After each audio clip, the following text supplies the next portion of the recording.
مدرسہ بیت العلوم کونڈوا پونے اس official channel کو سبسکرائب ضرور کریں۔ یاد رکھیے، اس سے کسی ایک شخص کو نہیں، پورے مدرسے کو فائدہ ہوگا اور آپ کو اجر عظیم ملے گا۔ السلام علیکم ورحمۃ اللہ وبرکاتہ۔ سورہ سبا آیت 40 سے 50 تک۔ اعوذ باللہ من الشیطان الرجیم، بسم اللہ الرحمن الرحیم۔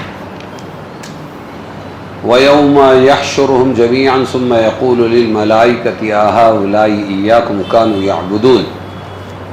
کل ایک آیت گزری تھی،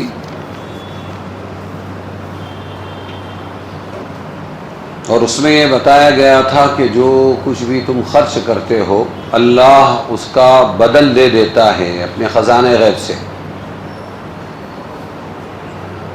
جیسے آسمان سے پانی برستا ہے، لوگ استعمال کرتے ہیں، پھر اور پانی برسا دیتا ہے۔ غلہ دیتا ہے، لوگ استعمال کرتے ہیں، ختم ہو جاتا ہے، پھر اللہ تعالی غلہ دے دیتا ہے۔ صحیح مسلم میں حضرت ابو ہریرہ رضی اللہ عنہ کی حدیث ہے، رسول اللہ صلی اللہ علیہ وسلم نے فرمایا، ہر روز جب لوگ صبح میں داخل ہوتے ہیں 2 فرشتے آسمان سے اترتے ہیں اور یہ دعا کرتے ہیں، اللہم اعط منفقا خلفا واعط ممسکا تلفا۔ کیا کہتے ہیں، کیا دعا کرتے ہیں؟ اللہم، خرچ کرنے والے کو اے اللہ اس کا بدل دے، اور کنجوسی کرنے والے کا مال ختم کر دے۔ کنجوسی کرنے والا یہ سمجھتا ہے میں نے مال بچا لیا، خرچ کرنے والا سمجھتا ہے کہ میں نے تو گنوا دیا۔ الٹا ہو جاتا ہے کہ اللہ کیا فرماتے ہیں، بولو، کنجوسی کرنے والے کا مال کیا کر دے، ختم کر دیں، اور خرچ کرنے کا والے کو اس کا بدلہ دے۔ اللہم اعطی منفقا خلفا واعطی ممسکا تلفا۔ اللہ خرچ کرنے والے کو اس مال کا بدلہ عطا فرما، بخل کرنے والے، کنجوسی کرنے والے کا مال ضائع کر دے۔ ایک دوسری حدیث میں رسول اللہ صلی اللہ علیہ وسلم نے فرمایا، اللہ تعالیٰ نے مجھ سے ارشاد فرمایا، آپ لوگوں پر خرچ کریں، میں آپ پر خرچ کروں گا۔ سمجھ میں آیا؟ تو کیا کرنا چاہیے؟ پرچہ برابر لکھنا چاہیے۔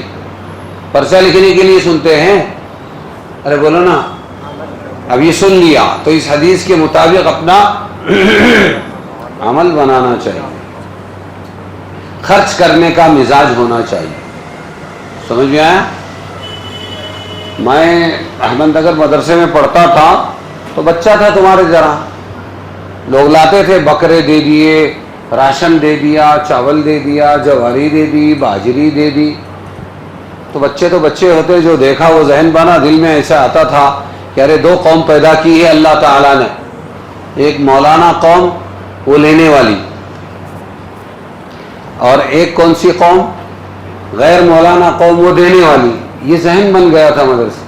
لیکن جب میں خدمت میں آیا، حضرت مولانا یونس صاحب رحمۃ اللہ علیہ کے امام صاحب تھے، دعوت و تبلیغ کے ذمہ دار تھے، تو میں نے جو ان کا چھٹا ہاتھ دیکھا، رشتہ داروں پر خرچ کرنا، غریب یتیموں پر خرچ کرنا، کمزور مولانا لوگوں پر خرچ کرنا، گالی دینے والے مولانا لوگ، دشمن مولانا لوگوں پر خرچ کرنا، راشن بھر بھر کے تھیلیاں پہنچانا، تو وہاں میرا ذہن بدل گیا اور مجھے یہ سمجھ میں آیا کہ مولانا صرف لینے والے نہیں ہوتے ہیں۔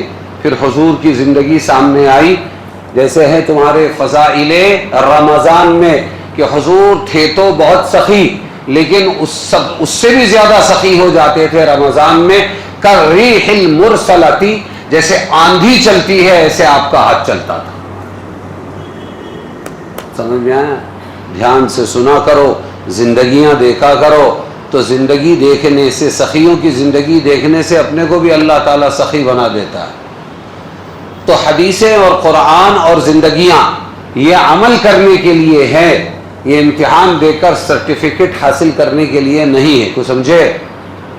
ارے سمجھے کہ ہم نے مولانا کی سخاوت دیکھی، ارے مولانا وہ تو تم کو گالی دیتا ہے، برا بولتا ہے، مولانا آدمی ہے قسمہ پور سے، کوئی پوچھ نہیں رہا ہے، بدنام ہو گیا ہے، لے جاؤ راشن۔ اور جب سامنے والے سے کہے کہ تم تو ہمیشہ مولانا کی برائی کرتے ہو، چپدی کا شوروا، تم تو مولانا کی برائی کرتے ہو ہمیشہ، اور مولانا تو دیکھو پیسے بھی دیتے ہیں، راشن بھی دیتے ہیں، مولانا ہمارے سے ڈرتے ہیں، کیا بولے؟ پاسنگ کو بھی نہ پہنچے مولانا کے، کہاں نہ پہنچے؟ پاسنگ پتھر کا، پیر کا پتھر، وہ پتھر جو پیر میں ہو، پاسنگ، جو پاسنگ کو بھی نہ پہنچے، ان کا یہ دعویٰ کہ وہ ڈرتے ہیں۔ تو فطرت، اوچھی طبیعت، فطرت گندی، شکریہ ادا کرنے کے بجائے۔ تو یاد رکھو کہ فرشتے دعا کرتے ہیں روزانہ صبح، خرچ کر دیا کسی نے اپنے رشتہ داروں پر، اپنے گھر والوں پر، غریبوں پر، دین کی راہوں میں، مسجد میں، مدرسے میں، یتیموں بیواؤں میں، تو وہ یہ نہ سمجھے کہ میں نے یار اچھا تھا اٹھا کے 5,000 روپے دے دیے، نہیں، بلکہ 5 واپس اور آئیں گے، 5 کو 5 لے کر آئیں گے۔ سمجھ میں آئے؟ میں اس کو خاص وضاحت سے بیان کر رہا ہوں تاکہ ہماری زندگیوں میں بھی سخاوت آئے۔ بات سمجھے گی نہیں؟ ہاں، کنجوس نہ ہو ہم، کیا نہ ہو؟ تیز دھوپ کے اندر ایک کنجوس نکلا ہاتھ میں 1 روپے کا ڈالر لے کر، پرانے زمانے، یہاں سے وہاں تک بازار میں چلا، یہ خریدوں گا، وہ خریدوں گا، وہ خریدوں گا، وہ خریدوں گا، پھر پیسے کو دیکھے تو پسینہ اندر آ رہا ہے، سمجھے؟ ہاتھ میں اٹھی ہے پسینہ گرمی میں، پھر ادھر سے ادھر آئے، پھر ادھر سے ادھر، پیسہ صاحب، پیسہ صاحب، آپ میری جدائی پر روتے ہو، بہت آنسو بہاتے ہو، چلو میں تم کو خرچہ نہیں کرتا، گھر چلیں گے۔ کنجوسی کے 17 بہانے۔ مولانا یونس صاحب رحمۃ اللہ علیہ فرماتے تھے، کنجوس نے دوسرے کو پوچھا کیسے گزر بسر ہو رہی ہے؟ بولے بس ایک روٹی لیتا ہوں، سمجھ میں آیا، اور وہ روٹی گھی کو دکھا دکھا کے کھاتا ہوں، ایسا گھی کی واٹی ہے، خالی دکھاتا ہوں، لگاتا نہیں، دکھایا کھایا، وہ تسا گھی جب مہینے کے آخر میں بچ جاتا ہے تو پی لیتا ہوں۔ تیری کیسے گزر بسر ہو رہی ہے؟ جس گھر میں سالن پکتا ہے اس گھر کے سائے میں جا کے بیٹھ جاتا ہوں، خوشبو آتی رہتی ہے، دھواں نکلتا ہے، خوشبو آتی ہے، تو خوشبو سونگ سونگ کے روٹی کھا لیتا ہوں۔ ارے سمجھے؟ ہاں، تو دنیا میں کنجوسوں کی بھی کمی نہیں ہے، اس لیے یہ فرمایا کہ خرچ کرنے والے بنو تو اللہ اور دے گا، اور کنجوسی کرنے والوں کے لیے بددعائیں ہیں، کیا ہوگا؟ کہ اس کا مال ہلاک ہوگا۔ جو خرچ شریعت کے مطابق نہ ہو اس کے بدل کا وعدہ نہیں ہے، یہ بھی سن لو، ہر خرچ پر اللہ تعالیٰ نہیں دے گا جو شریعت کے مطابق۔ اکثر دیکھا گیا ہے گھر والوں کو ڈانٹتے ہیں اور غیروں کو بانٹتے ہیں، کیونکہ نام ہوتا ہے، فوٹو کھینچتا ہے، اور بیوی کو دیے اور بچوں کو دیے تو کیا کون فوٹو کھینچے گا؟ کوئی بھی نہیں، تو ان کو ڈانٹتے ہیں، اب دیکھو تب چلے آتے ہیں، تیل دو، نمک دو، یہ دو، وہ دو، اور باہر لیجیے 5,000 پوتی بنائی، فوٹو کھینچوائی، اخبار میں دیجیے۔ حضرت جابر رضی اللہ عنہ کی حدیث ہے، رسول اللہ صلی اللہ علیہ وسلم نے فرمایا کہ نیک کام صدقہ ہے، غور سے سنو، اور کوئی آدمی جو اپنے نفس یا اپنے عیال پر خرچ کرتا ہے، بھوک لگی ہے کھا لیا، کپڑے ذرا پہن لیے، اپنے اوپر خرچ کیا، اور اپنے گھر والوں پر خرچ کیا، اپنے عیال پر خرچ کرتا ہے، وہ بھی صدقے کے حکم میں ہے، ثواب ملے گا، کھانے کا ثواب، پہننے کا ثواب، گھر والوں پر خرچ کا ثواب، لیکن اعتدال میں۔ ہاں، یہ نہیں کہ شاپنگ کے لیے، عید کی شاپنگ کے لیے لے کے چلے بمبئی اور سارا بازار خرید کے آ گئے۔ اور جو شخص کچھ خرچ کر کے اپنی آبرو بچائے وہ بھی صدقہ ہے۔ یہ عجیب چیز ہے، یہ کون سا صدقہ ہوا بابا؟ اپنی آبرو بچانے کے لیے اگر کوئی خرچ کرے تو وہ بھی صدقہ ہے۔ یہ حدیث سن کر جابر رضی اللہ عنہ نے سے یہ حدیث سن کر ابن المنکدر نے یہ پوچھا شاگرد نے استاذ کو، آبرو بچانے کے لیے خرچ کرنے کا مطلب کیا؟ انہوں نے کہا جس شخص کے متعلق یہ خیال ہو کہ اگر اس کو نہیں دوں گا تو یہ میری برائی کرتے پھرے گا، برا کہتا ہے، عیبجوئی کرے گا، برائی کرے گا یا بدگوئی کرے گا، اس کو اپنی آبرو بچانے کے لیے کچھ نہ کچھ دے دیا اگر، تو یہ بھی صدقہ ہے۔ سبحان اللہ۔ اور کیا صدقہ ہے؟ اور جو شخص اللہ کے حکم کے مطابق کچھ خرچ کرتا ہے تو اللہ تعالیٰ نے اپنے ذمے لیا ہے کہ اس کا بدل اس کو دے گا، مگر وہ خرچ جو فضول زائد، ضرورت سے زائد ہو، یا بنگلے پہ بنگلے بناتے جا رہے ہیں، ایک گھر کافی، بنگلے پہ بنگلے بناتے جا رہے ہیں، تعمیر میں یا کسی گناہ کے کام میں کیا ہو، اس کے بدل کا وعدہ نہیں ہے۔ سمجھ میں آیا؟ جس چیز کا خرچ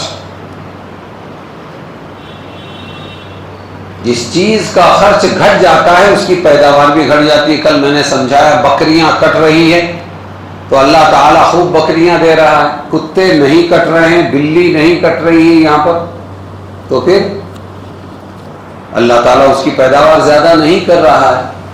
ہاں چائنا کا مجھے نہیں معلوم ہے، ہو سکتا ہے وہاں زیادہ بلی سانپ وغیرہ کٹتے ہوں گے تو اللہ بڑھا دیتا ہوگا، مجھے نہیں معلوم۔ تو کتے اور سوروں کے بچے زیادہ پیدا ہوتے ہیں لیکن پیداوار کم، بکری کے 2 ہی بچے، 1 بچہ ہوتا ہے لیکن پیداوار زیادہ۔ عرب نے جب سواری اور بار برداری میں اونٹوں کا استعمال کم کر دیا، پہلے اونٹوں کو استعمال کرتے تھے، سفینۃ الصحرا کہتے تھے اس کو، کشتی، کس کی؟ ہاں صحرا کی کشتی، ریت میں ایسا چلتا ہے جیسے کشتی پانی میں۔ تو اللہ تعالیٰ نے اونٹوں کی تعداد بھی کم کر دی۔ آگے آیت ہے جس دن جمع کرے گا اللہ ان سب کو، پھر کہے گا فرشتوں کو، کیا یہ لوگ تم کو پوجا کرتے تھے؟ اللہ فرشتوں کو کیا پوچھے گا؟ یہ لوگ اے فرشتوں تم کو پوجتے تھے؟ تو وہ کہیں گے، فرشتے کہیں گے پاک ہے ذات تیری، ہم تیری طرف میں ہیں، سبحانک انت ولینا من دونہم، ان کی طرف میں نہیں ہیں، بل کانوا یعبدون الجن، یہ لوگ پوجتے تھے جنوں کو۔ کس کو پوجتے تھے؟ لوگ جنوں کی پوجا کرتے تھے۔ اکثرہم بہم مؤمنون، یہ اکثر انہی پر اعتقاد یقین رکھتے تھے۔ تو آج تم مالک نہیں ایک دوسرے کے، بھلے کے نہ برے کے، اور کہیں گے ہم ان گناہ گاروں کو چکھو تکلیف، ذوقو عذاب النار التی، چکھو تکلیف اس آگ کی جس کو تم جھوٹ بتلاتے تھے۔ ان آیتوں میں اللہ تبارک و تعالی نے بتایا فرشتوں سے پوچھا جائے گا یہ لوگ تمہاری پوجا کرتے تھے کیا؟ وہ کہیں گے نہیں، یہ لوگ تو جنات کی پوجا کرتے تھے۔ کس کی؟ جنات کی پوجا کرتے تھے، اور آج وہ ان کے لیے نہ نفع کے مالک ہے نہ نقصان، ایک دوسرے۔ اور آگے کی آیت ہے جب پڑھی جائیں ان کے پاس ہماری آیتیں کھلی کھلی تو کہیں اور کچھ نہیں مگر یہ ایک مرد ہے چاہتا ہے کہ روک دے تم کو ان سے جن کو پوجتے رہے تمہارے باپ دادے، اور کہیں اور کچھ نہیں مگر یہ جھوٹ باندھا ہوا ہے، الا افکم مفترا، کچھ نہیں مگر کیا باندھا ہوا ہے؟ یہ جھوٹ باندھا ہوا ہے۔ وقالوا ما هذا الا افک مفترا، اور کہتے ہیں منکر حق بات کو جب پہنچے ان تک، اور کچھ نہیں یہ ایک جادو ہے صریح۔ حق بات کو کیا کہتے ہیں؟ جادو، کھلا ہوا جادو۔ اور ہم نے دی نہیں ان کو کچھ کتابیں کہ جن کو وہ پڑھتے ہوں، اور بھیجا نہیں ان کے پاس تجھ سے پہلے، آپ سے پہلے محمد صلی اللہ علیہ وسلم کوئی ڈرانے والا، اور چھٹلایا ان سے اگلوں نے، اور یہ نہیں پہنچے 10ویں حصے کو اس کے جو ہم نے ان کو دیا تھا، وما بلغوا معشار ما آتیناہم، اور یہ نہیں پہنچے 10ویں حصے کو اس کے جو ہم نے ان کو دیا تھا، فکذبوا، پھر جھٹلایا انہوں نے میرے بھیجے ہوئے کو، رسولوں، فکیف کان نکیر، تو کیسا ہوا انکار میرا۔ آپ فرما دیجئے میں تو ایک نصیحت کرتا ہوں، قل انما اعظکم بواحدۃ ان تقوموا، میں تو ایک نصیحت کرتا ہوں تم کو کہ اٹھ کھڑے ہو اللہ کے نام پر، دو دو، ایک ایک، پھر دھیان کرو کہ اس تمہارے رفیق کو کچھ سودا نہیں، یعنی محمد صلی اللہ علیہ وسلم کو کوئی جنون، پاگل پن نہیں ہے، یہ تو ایک ڈرانے والے ہیں تم کو ایک بڑی آفت کے آنے سے پہلے۔ آپ فرما دیجئے جو میں نے تم سے مانگا ہو کچھ بدلہ تو وہ تم ہی رکھو، میرا بدلہ ہے اسی اللہ پر، اس کے سامنے ہے ہر چیز۔ تو آپ فرما دیجئے میرا رب پھینک رہا ہے سچا دین اور وہ جانتا ہے چھپی چیز۔ علام الغیوب کا مطلب کیا؟ وہ جانتا ہے چھپی چیزیں، وہ جانتا ہے چھپی چیزیں۔ آپ فرما دیجئے آیا دین سچا اور جھوٹ تو کسی چیز کو نہ پیدا کرے اور نہ پھیر کر لائے۔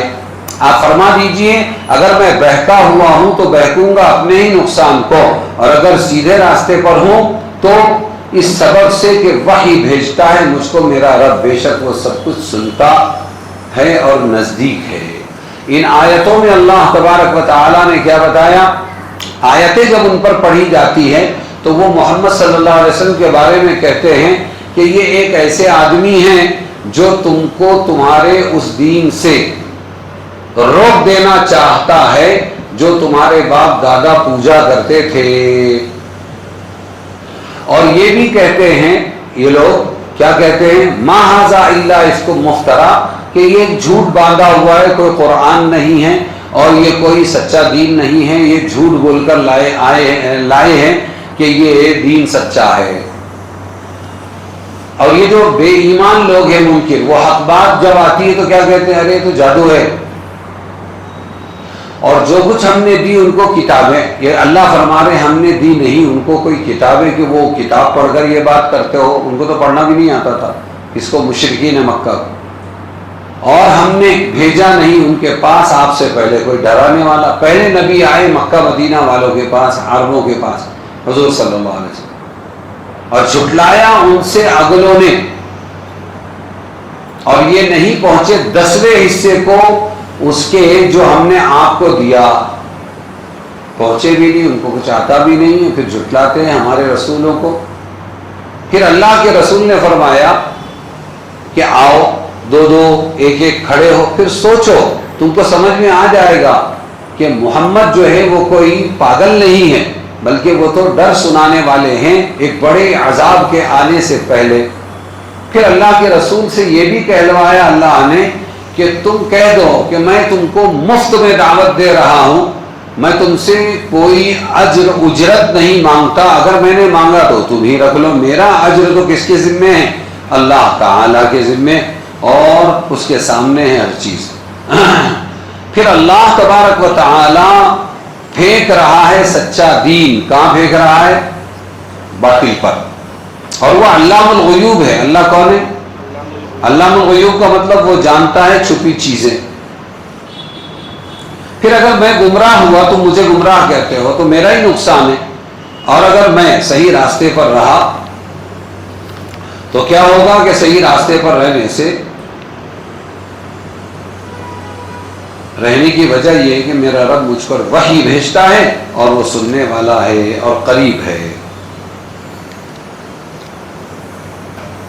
وما بلغوا معشار ما آتیناہم، لفظ معشار بعض نے بمعنی عشر کہا ہے یعنی 10واں حصہ، اور بعض علماء نے عشر کہا ہے یعنی 100واں حصہ، بعض نے عشر العشیر یعنی 1000واں حصہ کہا ہے۔ یہ ظاہر ہے کہ اس لفظ میں بنسبت عشر کے مبالغہ ہے۔ معنی آیت کے یہ ہے، سنو، کہ دنیا کی ثروت و دولت و حکومت اور طویل لمبی عمر اور صحت و قوت جو پچھلی امتوں کو دی گئی تھی اہل مکہ کو، اس کا 10واں بلکہ 1000واں حصہ بھی نہیں ملا۔ دنیا کے لوگوں کے جسم مضبوط، دنیا کے لوگوں کی عمریں لمبی، دنیا کے لوگوں کا ڈیل ڈول بہت بڑا، ان کو مال بہت دیا، ہنر دیا، پتھروں کو تراش کر انہوں نے محل بنائے، 1000 سال عمر بھی ملی، تو یہ مکہ والوں کو تو کچھ بھی نہیں ملا ہے، اس کا 10واں حصہ بھی 1000واں حصہ بھی نہیں ملا، یہ مطلب ہے۔ اس لیے ان کو چاہیے کہ ان پچھلی اقوام کے حالات اور انجام بد سے عبرت حاصل کریں کہ وہ لوگ رسولوں کو جھٹلاتے تھے، اللہ تعالیٰ کے عذاب میں مبتلا ہو گئے، اور وہ عذاب آ گیا تو ان کی قوت و شجاعت، مال و دولت محفوظ چلے، کچھ کام نہ حاصل، تو یہ مکہ والے کہاں سے بچیں گے؟ آیت میں یہ بتلانے کی کوشش کی۔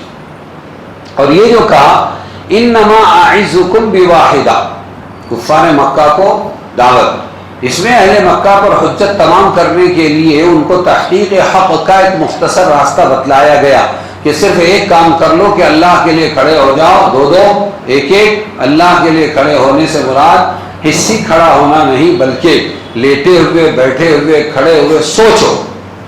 کھڑے ہوگا مطلب سوچو، دو دو آپس میں بات کرو یا ایک ایک، بلکہ اس سے مراد محاورے کے مطابق کام کا پورا اہتمام کرنا ہے۔ یہاں قیام کے ساتھ لفظ للہ بڑھا کر یہ بتلانا منظور ہے کہ خالص اللہ کے راضی کرنے کے لیے پچھلے خیالات عقائد سے خالی ذہن ہو کر حق کی تلاش میں لگو، تاکہ پچھلے خیالات اعمال قبول حق کی راہ میں حائل نہ ہوں۔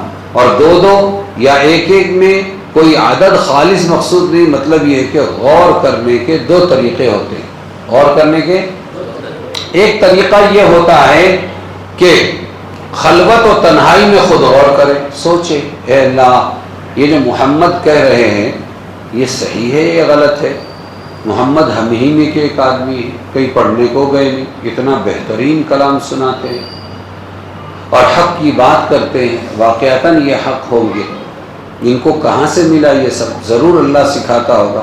تو ایک کہ خلوت میں تنہائی میں غور کرے، اور دوسرا اپنے احباب اور اکابر سے مشورہ کرے۔ دوسرا طریقہ کیا ہے سوچنے کا؟ کہ آپس میں بات کر رہے ہیں، تجھے کیسا لگتا ہے ان کی بات صحیح ہے کہ نہیں، ماننا چاہیے یا نہیں؟ آپس میں مشورہ کرے۔ تو سوچنے کے دو طریقے ہیں، ایک تنہائی میں اور ایک اپنے دوست و احباب اور اکابر سے مشورہ، اور باہم بحث و تمحیص کے بعد کسی نتیجے پر پہنچنا۔ دو طریقے، ان دونوں طریقوں کو یا ان میں سے جو پسند ہو اس کو اختیار کرو۔ ثم تتفکروا، پھر اس کے بعد تم کیا کرو؟ پھر سوچو، غور کرو کہ محمد اللہ کی دعوت میں غور و فکر سے کام لو کہ یہ حق کہہ رہے ہیں یا نہیں کہہ رہے ہیں۔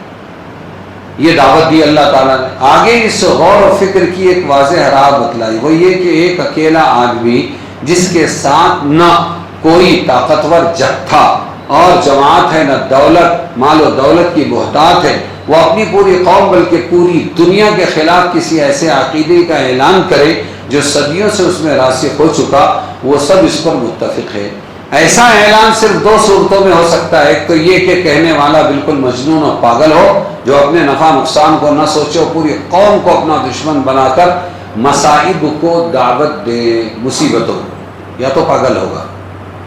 دوسری ہی کہ اس کی وہ بات سچی ہو کہ وہ اللہ کی طرف سے بھیجا ہوا رسول ہے، اس کے حکم کی تعمیل میں کسی کی پرواہ نہیں کرتا، میرا رب میرے ساتھ ہے۔ تم غور کرو تو تمہیں سمجھ میں آئے گا یہ پاگل نہیں ہے، یہ سمجھدار آدمی۔ سمجھ میں آیا؟ اب تم خالی ذہن ہو کر اس میں غور کرو کہ ان دونوں باتوں میں سے کون سی بات واقع میں ہے۔ اس طریقے سے غور کرو گے تو تمہیں اس یقین کے سوا کچھ چارہ نہ رہے گا کہ یہ دیوانے اور مجنون نہیں ہو سکتے۔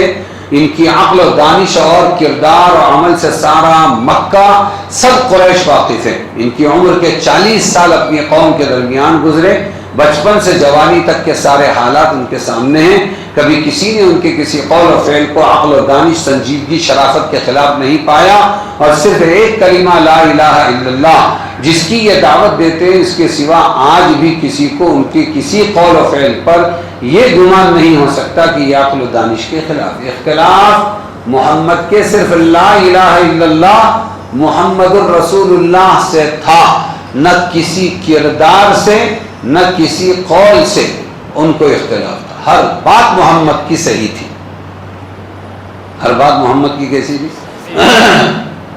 اختلاف کہاں ہوا، غلط کہاں لگنے لگا؟ جب انہوں نے کہا لا الہ الا اللہ، اللہ کے سوا کوئی معبود نہیں، محمد اللہ کے۔ سمجھ میں آیا؟ لا، ان حالات میں یہ تو ظاہر ہو گیا کہ یہ مجنون نہیں ہو سکتے۔ اسی کا اظہار آیت کے اگلے جملے میں ما بصاحبکم من جنہ، تمہارا ساتھی کوئی پاگل نہیں ہے۔ اس میں لفظ صاحبکم سے اشارہ ہے، کوئی اجنبی مسافر باہر سے آیا ہے ایسا نہیں، صاحب ہے، تمہارے ساتھی ہیں محمد، 40 سال تم نے ساتھ گزارے ہیں۔ جب کبھی کسی بات میں ان کے تم نے برائی نہیں دیکھی تو آج اس بات میں برائی کیسے آ گئی؟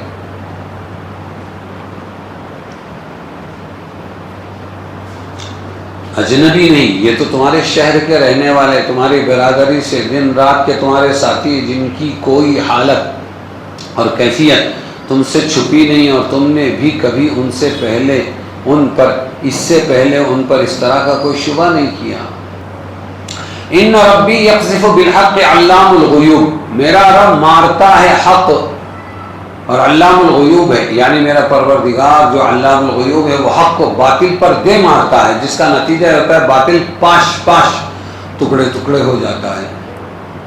فیضا ہوا ظاہر،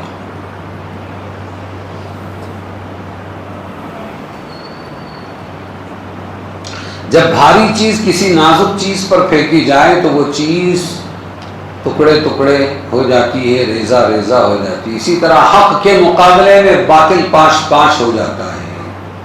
وما یبدئ الباطل وما یعید، یعنی حق کے مقابلے میں باطل ایسا پست ناکارہ ہو کر رہ جاتا ہے کہ وہ کسی چیز کی ابتدا کرنے کے قابل نہیں رہتا، نہ دوبارہ لوٹانے کے قابل رہتا ہے۔ بات سمجھ میں آئی؟ تو اللہ تبارک و تعالی نے یہاں حضور صلی اللہ علیہ وسلم کی حقانیت، ان کی دعوت کی حقانیت کو بیان کیا ہے، اور اہل مکہ کے باطل کو بیان کیا ہے، اور دعوت دی ہے کہ غور کرو، فکر کرو، سوچو۔ سب سے بڑی چیز ہوتی ہے، داعی کا سب سے بڑا ہتھیار اس کا کیریکٹر ہے۔ کیا ہے؟ بیان بہت بڑے بڑے، لیکن اگر عمل صحیح نہیں ہے تو دعوت بیکار ہے۔ بات سمجھیں؟ اس لیے سب سے بڑا ہتھیار داعی کا کون سا ہے؟ کیریکٹر۔ آپ صلی اللہ علیہ وسلم کے بارے میں یہی کہہ رہے ہیں، 40 سال تم نے دیکھا ہے، یہ کوئی اجنبی داعی باہر کی جماعت سے آ کر تم کو دعوت دے رہے ہیں، ایسا نہیں۔ تم نے 40 سال میں اس آدمی کو ایک لقب دیا ہے، صادق اور امین، سچا اور امانت دار۔ سچا اور یہ بہت بڑی ڈگری ہے۔ اس لیے جو لوگ دینداروں، دین میں چلنے والوں، دیندار نہیں بولوں گا، دین میں چلنے والوں کی داڑھی، جبہ، بیان، ڈائلاگ بازی، سمجھ میں آیا، اس پر بھروسہ کر کے لین دین اور معاملہ کرتے ہیں، وہ دھوکے میں ہیں۔ آپ یہ کہہ سکتے ہو کہ مفتی شاکر کا بیان بہت اچھا ہے، تفسیر بہت اچھی، لین دین میں مفتی شاکر اچھا ہے یہ تم نہیں کہہ سکتے۔ کب تک نہیں کہہ سکتے؟ جب تک تم اس آدمی سے سودا نہ کرو۔ حضرت عمر رضی اللہ عنہ کے پاس کسی نے گواہی دے دی، یہ اچھا آدمی ہے۔ فرمایا کس بنیاد پہ کہہ رہے ہو؟ کبھی لین دین کیا؟ بولے نہیں۔ کبھی سفر کیا؟ نہیں۔ آپ کو بولنے کا حق نہیں۔ یہ دو چیزوں سے پہچانا جاتا ہے انسان۔ لین دین کرو تو پتہ چلے کہ لینے میں تو بڑا میٹھا تھا، دینے میں میٹھا ہے یا کڑوا ہے۔ آج کا مسلمان، آج کے مسلمان کا 99% لینے میں میٹھا، دینے میں کڑوا۔ بھول جاؤ، کیا کرو؟ بھول جاؤ۔ خالی لینا معلوم، دینا معلوم نہیں، اسی لیے قوم پیچھے۔ تو امانت دار نہیں، کیا نہیں ہے؟ ایک بہت بڑے بزرگ ہیں، وہ کہتے ہیں نماز، روزہ، تلاوت، تسبیح، اعتکاف، حج، عمرہ، یہ عبادات ہے۔ کیا یہ دین عبادات کی لائن سے آتا ہے، معاملات کی لائن سے نکل جاتا ہے۔ دین عبادات کی لائن سے آتا ہے، ثواب آ رہا ہے، لیکن یہ برابر نہیں ہے۔ لینا معلوم، دینا نہیں معلوم، تو جتنا ثواب ہے وہ سب نکل جائے گا۔ ہاں، اس لیے دھوکے مت کھاؤ۔ اور بہت لمبی چوڑی حدیث ہے، اللہ کے نبی صلی اللہ علیہ وسلم نے فرمایا کہ پہاڑوں کے برابر، سمندر کی جھاگوں کے برابر، اور درخت کے پتوں کے برابر، ریت کے ذروں کے برابر نیکیاں ہی نیکیاں، رات بھر جاگا، دن بھر روزہ رکھا، کوئی دین کا کام نہیں چھوڑا، اور انبار لے کر آ رہا ہے نیکیوں کو، جانے دو جنت میں، جانے دو، رک جاؤ، ایک لائن کھڑی ہے۔ کیا ہوا؟ مجھے گالی دی تھی، کیا ہوا؟ یہ میرے بارے میں زبردستی کی بدگمانی کی تھی، میں نے اس کا خراب کیا، ایسا کچھ بھی نہیں. کیا ہوا؟ مجھ پر بہتان لگایا تھا، میں نے جو گناہ نہیں کیا وہ زبردستی میری طرف منسوخ کر دیا لوگوں کو بہکانے کے واسطے. تیرا کیا ہوا کہ میں نے کیا تھا گناہ، اس کو کیا حق تھا؟ تیرا میرا معاملہ تھا، اس نے میرے پیٹھ پیچھے برائی کیوں کی؟ مجھے آ کے نصیحت کرتا بات الگ ہے. تیرا کیا ہوا کہ مجھے تھپڑ مار دیا تھا؟ اور تیرا کیا ہوا؟ میں بہن ہوں اس کی، باپ مر گیا تو حق دبا دیا تھا. لائن لگی ہوئی ہے. کیا ہے؟ کل ہی پوسٹ پڑا، بڑا عجیب تھا. لوگ قربانی میں قربانی کے مسائل بیان کرتے ہیں، سمجھ میں آیا؟ وہ پوسٹ میں بڑی عجیب بات تھی. قربانی کر رہے ہو، جانور پر چھری چلاتے ہوئے اپنے نفس پر بھی چھری چلا لو، گندی عادتوں پر بھی چھری چلا لو. حق اگر نہیں دیا ہے، بکرا تو دے رہے ہو، حق اگر نہیں دیا ہے تو بہن کا حق ادا کر دو، بھائی کا حق ادا کر دو. جو تمہارا مقروض ہے نہیں دے سکتے، کم سے کم معذرت کرو کہ آہستہ آہستہ دے دوں گا، ورنہ تمہاری قربانی، تمہارا حج کچھ بھی قبول نہیں. بہت عجیب بات ہے. خالی مسائل، آداب، مستحبات، بال کاٹو، ناخن کاٹو، مستحب چیزیں نہیں. اگر کیا، قربانی بھی کر رہا ہے اور اگر ناخن کاٹ بھی دیا، داڑھی بنا بھی دیا کٹنے سے پہلے، تو مستحب نہیں کیا، ثواب نہیں ملے گا، گناہ تو نہیں ہوگا. یہ تو حقوق ہے. ایسی کیسے قربانی، ایسا کیسا حج، ایسا کیسا عمرہ؟ تو یاد رکھو کہ آپ صلی اللہ علیہ وسلم کو مکہ والوں نے اپنی آنکھوں سے دیکھا تھا. امین و صادق، امانت دار تھے. بیان باز ہونا بہت آسان ہے، امانت دار ہونا بہت مشکل ہے.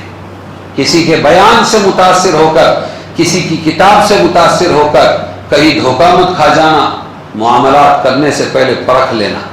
مولانا یونس صاحب پالن پوری ہے، ایک دن مجھے کہنے لگے ایک کتاب پڑھی روزے پر، فلسفہ روزے پر، میں نے بہت خوش ہوا. عرب نے کیا کتاب لکھی.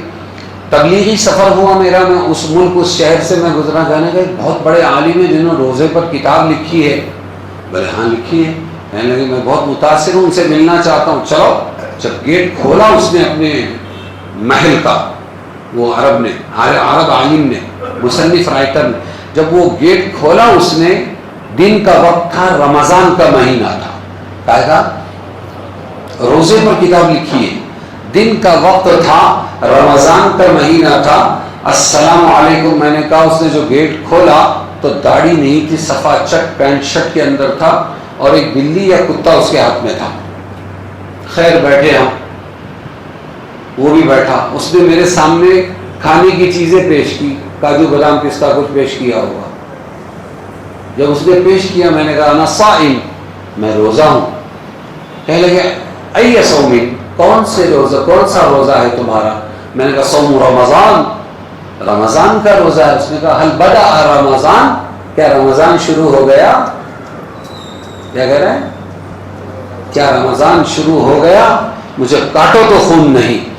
جس کے روزے کی کتاب پڑھ کر متاثر ہو کر میں اس سے ملنے کو آیا، اس کو رمضان شروع ہوا نہیں معلوم ہے. اس لیے یاد رکھو، دین کی باتیں کچھ اور ہے، دین کا بیان کچھ اور ہے، دین کا یونیفارم کچھ اور ہے، اور دین کچھ اور ہے. محمد صلی اللہ علیہ وسلم میں وہ دین کوٹ کوٹ کے بھرا ہوا تھا. مشرکین آپ کو امین کہتے تھے. اس زمانے میں سب سے بڑی ڈگری ہے امین، امانت دار ہونا. ہاں، اور صادق کہتے تھے، سچے ہیں آپ صلی اللہ علیہ وسلم. بات سمجھے گی نہیں؟ پھر معاملہ کرنا، دھوکہ مت کھانا. لوگ پہلے کرتے ہیں کہ متاثر ہوتے دین کے لباس سے، بعد میں بولتے 50 لاکھ ڈوبا دیا یار، 50,000 ڈوبا دیا. ارے تو جب کر رہے تھے، جب ہم کو کیوں نہیں پوچھا؟ تو حضرت عمر نے فرمایا یا تو تمہارا کسی سے لین دین ہوا ہو صحیح اس نے واپس کیا تو سمجھو کہ یہ دیندار. سمجھ میں آئے؟ اور یا پھر کیا، تم نے سفر کیا اور سفر میں اگر صحیح رہا، کھوپڑی آؤٹ ہو جاتی ہے. سمجھ میں آئے؟ آدمی آرڈر کرتا ہے میرے کھجور نہیں اٹھا رہے، مدینہ سے میں اتنے اچھے کھجور لے کے آیا مکہ میں، اور میرے کھجور نہیں اٹھا رہے، ذرا پارسل اوپر نہیں ڈال رہے ہیں، ہوائی جہاز میں مدد نہیں کر رہے اپنے کم. ارے تو نے لایا بابا، تو بھگتنا اس کو، حاجی کا کیا قصور ہے اس میں جھگڑے. تو سفر میں آدمی پہچانا جاتا ہے. برداشت چاہیے سفر میں، کیا چاہیے؟ برداشت چاہیے. اس سے پہچانا جاتا ہے کہ آدمی کیسا ہے. میٹھی باتوں اور بیانوں اور تفسیروں سے نہیں پہچانا جاتا. یہ تو ایک پروفیشن ہے. سمجھ میں آئے؟ جیسے ہر ایک کا ہتھیار ہے ویسے یہ بھی ایک ہتھیار ہے. ہو سکتا ہے کہ جو بول رہا ہے آدمی اس کی زندگی میں عمل ہو سکتا ہے نہ ہو. آپ کو پرکھنا پڑے گا، جانچنا پڑے گا، پہچاننا پڑے گا، اس کے بعد معاملہ کرنا ہے. تو اللہ یہ فرما رہے ہیں اس میں کہ اے لوگوں، یہ محمد جو آ کر دین کی بات کر رہے ہیں نہ پاگل ہے، تم نے 40 سال پرکھا، نہ باہر سے آ کر دعوت دے رہے ہیں کہ تم کو ان کا کیریکٹر معلوم نہیں. ارے تم ہی تو تھے نا صادق امین کہتے تھے، ایک بات ایک عمل پر ان کے 40 سال اعتراض نہیں کیا تم نے، اور آج صرف لا الہ الا اللہ، ایک اللہ سے ہوتا ہے، اللہ کے سوا کسی سے کچھ نہیں ہوتا، اس پر تمہیں اشکال ہے تو تم گڑبڑی ہو. کون ہے؟ تم گڑبڑی. ہرقل جو روم کا بادشاہ تھا، عیسائی تھا، اس کے 10 سوالات ہیں بخاری شریف میں. ابو سفیان کے 10 جوابات ہیں، اس پر 10 ریمارک ہے. ایک سوال یہ بھی کرتا ہے وہ، کیا یہ دعوی نبوت سے پہلے محمد نے کبھی بھی، محمد کو تم نے کبھی بھی جھوٹا کہا؟ یہ سوال ہے اس کا. میں اس کے علم کا قائل ہو گیا. تھا عیسائی لیکن عالم تھا. کیا تم نے اس دعوی نبوت لا الہ الا اللہ سے پہلے، میں اللہ کا نبی ہوں، اس سے پہلے دعوی نبوت سے پہلے زندگی میں کبھی بھی ایک مرتبہ بھی تم نے اس آدمی کو جھوٹا کہا؟ بولے نہیں.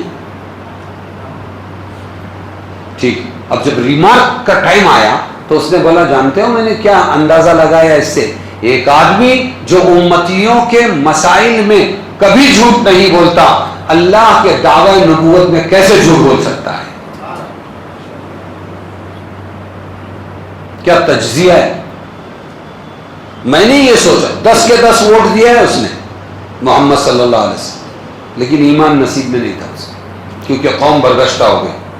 سپر پاور بات سمجھے؟ ہاں. اس لیے جھوٹ سے بچنا چاہیے.